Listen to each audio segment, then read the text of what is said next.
In this video, I will show you how to delete your Instagram account permanently. So let's begin. First of all, you just need to open your Instagram profile page. Here you can see. Right now, you just need to select on the top right hand corner 3-line menu bar. Right now, you just need to select Account Center and then select Manage Accounts. And right now, select your profile, and beside your profile there have a option Manage, and then select deactivation or deletion.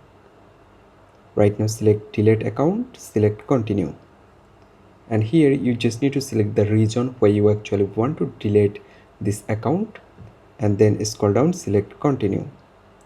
After that select no, continue with deletion, and select continue again, and right now again continue.